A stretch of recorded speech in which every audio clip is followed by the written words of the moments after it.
Did you know that Bugs Bunny celebrated his 80th birthday in 2020?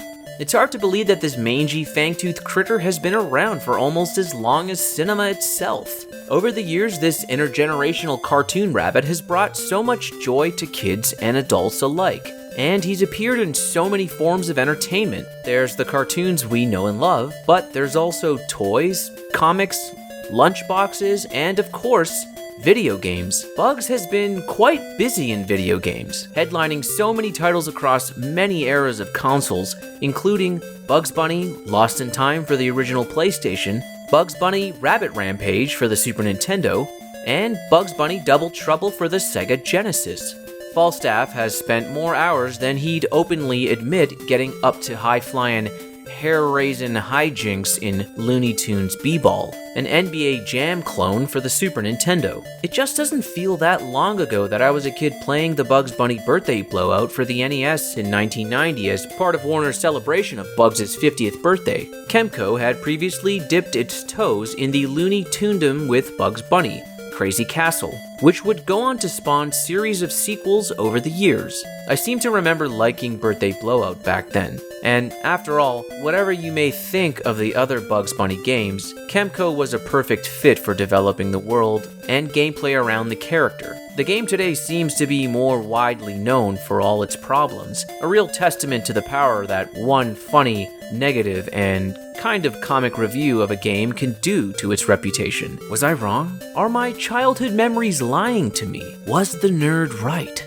And does Kemco's Bugs Bunny Birthday Blowout offer anything to gamers that stands out in the long list of Looney Tunes games? Subscribe and join us at the Select to stay up to date on all our latest videos. This is the Bugs Bunny Birthday Blowout for the Nintendo Entertainment System. Well, let's be honest, the game gets off to a rough start. The plot of the Bugs Bunny Birthday Blowout, narrated to you via a series of pictures with text, is a bit jarring. A 50th birthday party is being organized in Bugs Bunny's honor. You play as Bugs, and all you have to do is get to your party. But it's a secret location, and as word gets around in the Looniverse, Bugs' so-called friends who are not invited start to feel jealous of him and plan to prevent him from ever reaching the party by trying to murder him. I remember having to explain this plot to a few of my fellow classmates back in the day in grade school. The kids weren't having it. I was very quickly labeled as a liar and a charlatan. Looking back, I can see why. Who does this? Who gets so jealous of a birthday party that they try and kill the birthday boy? Aside from, of course, Bugs Bunny's reoccurring foes, Elmer Fudd and Yosemite Sam, I even remember being very confused as to why Bugs had to do battle against Tweety Bird, Pepe Le Pew, and Foghorn Leghorn. These are characters who don't so much as look at Bugs Bunny the wrong way in the cartoon. Why, oh why, is Tweety Bird picking a fight with Bugs? Also, he's way too big for Tweety Bird.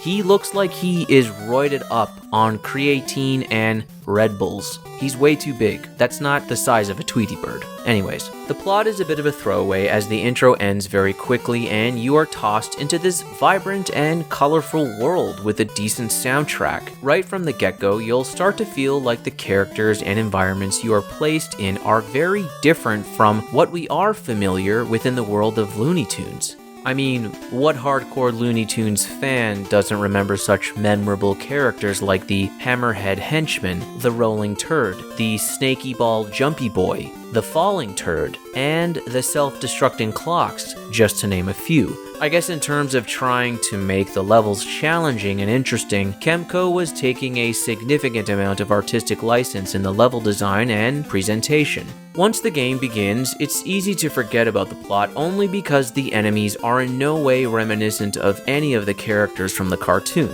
You'll only ever see familiar faces from the Looney Tunes show represented as final bosses at the end of each stage before you move on. The gameplay in this side-scrolling adventure revolves around Bugs Bunny's weapon of choice, which happens to be a mallet. You'll use this mallet to deflect projectiles, defeat different enemies, and destroy rocks to obtain items or reach other sections of the levels. To restore Bugs Bunny's health, you'll collect hearts scattered throughout the game or obtain them from enemies you defeat along along the way. The level design is decent and does present a challenge that doesn't become too frustrating. There are, however, a series of minor annoyances in the game that stem from some poor design choices. The accuracy of Bugs' mallet is not always the greatest when trying to time out hitting enemies.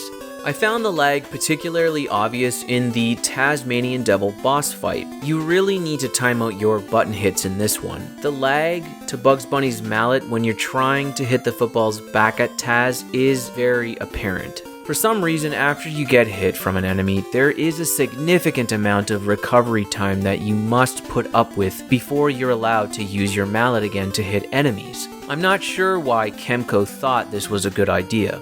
It just makes you a more open target, unable to strike back or protect yourself in any way.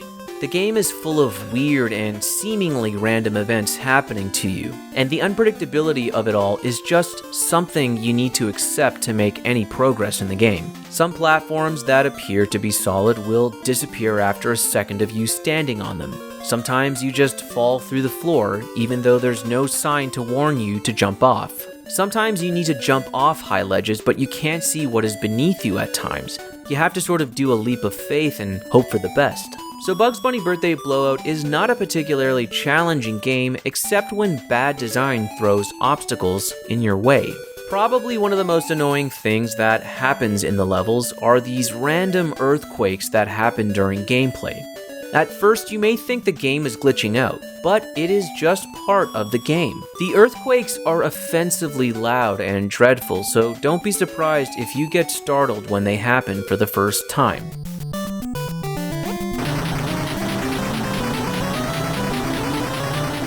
It does this the whole time until you either exit an area of the stage or it just randomly stops on its own.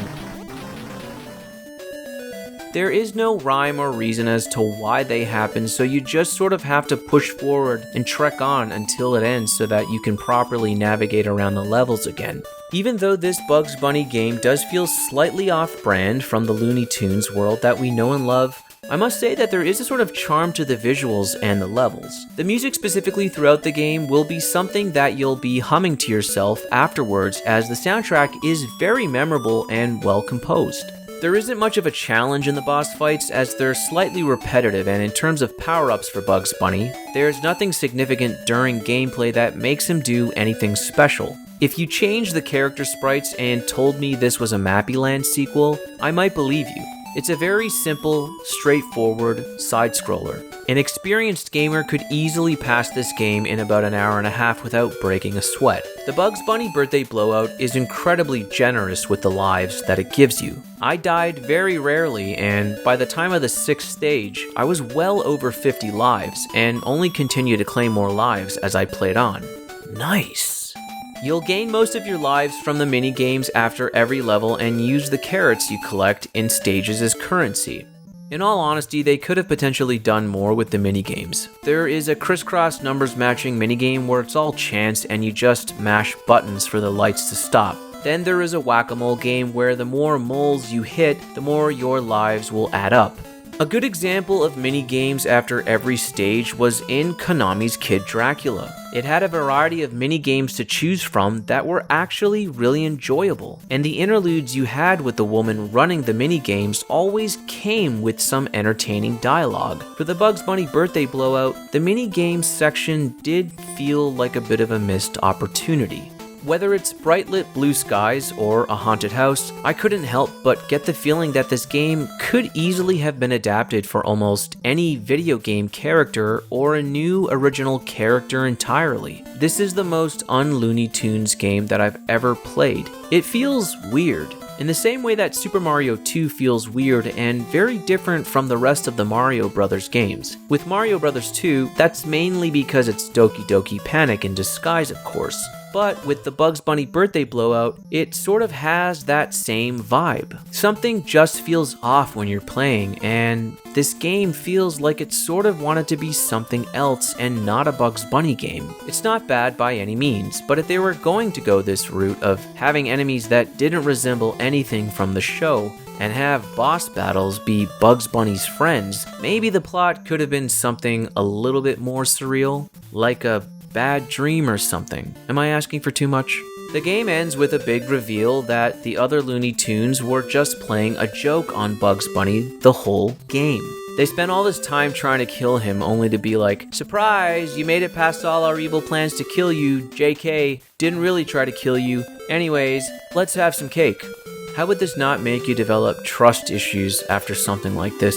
Hope the gift they gave Bugs was a good shrink after he suffers from the PTSD for the rest of his life. I must say, aside from a few of its flaws that are easy to get over, the Bugs Bunny Birthday Blowout is quite an enjoyable game for the NES. It's a fun pick-up-and-play side-scrolling game that you could easily beat in a fair amount of time and packs a surreal punch.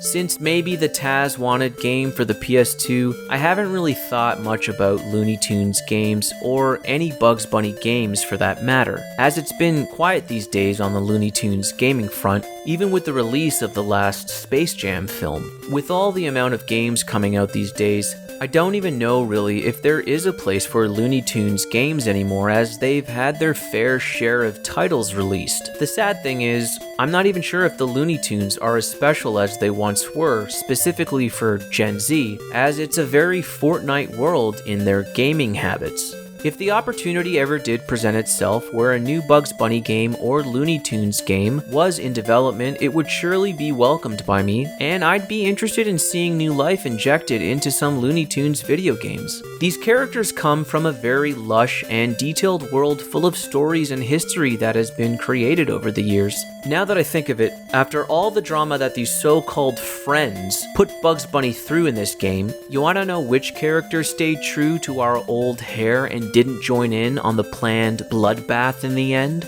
That's right, sweet old Porky Pig. Say what you will about this obese, stuttering pork chop, but this act of loyalty, I reckon, constitutes that this man should get his own game.